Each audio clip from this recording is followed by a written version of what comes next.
100 years ago, the world plunged into a conflict so vast, so devastating. It was called the War to End All Wars. We know it as World War I. We've seen the black and white photos, the grainy footage of trenches and battlefields. We've read the statistics: millions of lives lost, empires crumbled, a world map redrawn. But numbers and dates can feel cold, distant. They don't tell the whole story. They don't capture the pulse of humanity that throbbed amidst the chaos. Today, we're not going to focus on the grand strategies or the politics. We're going to step away from the generals and the maps, and instead step into the shoes of the ordinary people who lived, loved, and lost during those tumultuous 4 years. This is a journey into the heart of the Great War, told through the most intimate of records, their personal diaries, their private letters, and their lasting memories. These are the human stories of World War I.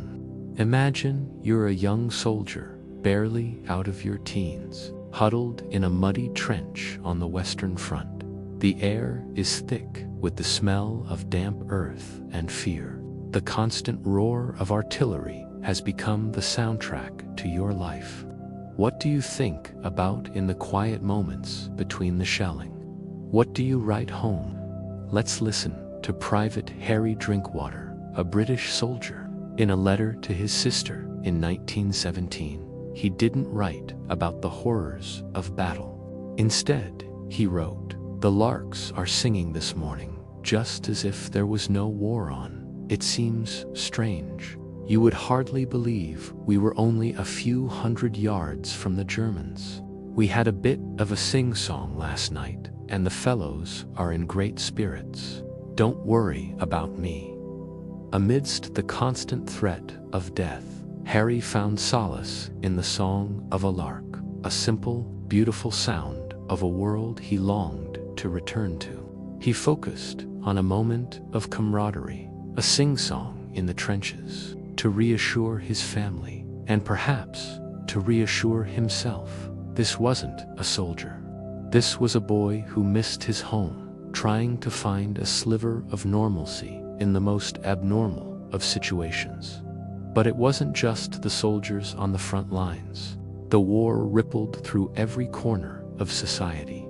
Back home, mothers, wives, sisters, and sweethearts waited, their lives suspended by the mail delivery. Every knock on the door could bring a cherished letter or a dreaded telegram. Vera Brittain, who served as a nurse and lost her fiancé, her brother, and 2 of her closest friends, captured this agonizing weight in her memoir, Testament of Youth. She wrote, "For the rest of my life, the sound of a telegraph boy's bicycle on a lonely country road would send a shiver of dread down my spine."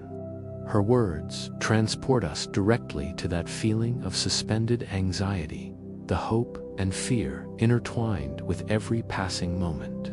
The war for those at home was a battle of a different kind, of battle of nerves, of patience, of holding on to hope when everything seemed hopeless. They worked in factories, tended to the wounded, and kept the home fires burning, their every action a prayer for the safe return of their loved ones. And what about the enemy? It's easy to see them as a faceless monolith, the other side, but their trenches held young men who felt the same cold, the same fear, and the same longing for home. Listen to the words of a German student, Karl Fritz, writing in his diary, "The war is turning us into beasts. We are not fighting men, but a hostile, invisible power. It is a war against ourselves. When will it end? When will we be human again?" Karl's entry is a powerful reminder that on all sides of the conflict there was shared humanity. German, French, British, Australian, they were all sons, brothers, and fathers, caught in a machine of destruction far beyond their control. They weren't just soldiers, they were poets, artists, farmers, and students, dreaming of a future that the war threatened to erase. One of the most extraordinary examples of this shared humanity is the famous Christmas truce of 1914. Along stretches of the Western Front, soldiers spontaneously laid down their arms. They crossed no man's land, not to fight, but to greet one another. They exchanged gift cigarettes for buttons, chocolate for sausages. They sang carols together, Silent Night, echoing in German and English across the frozen fields. Lieutenant Kurt Zehmisch of the 134th Saxon Regiment wrote, "Thus Christmas, the celebration of love, managed to bring mortal enemies together as friends for a time. It was a day of peace in war. It is a Christmas I will never forget. For one brief, magical day, the war stopped. The soldiers saw the person, not the uniform. They saw a fellow man who, like them, was cold, tired, and just wanted the war to be over.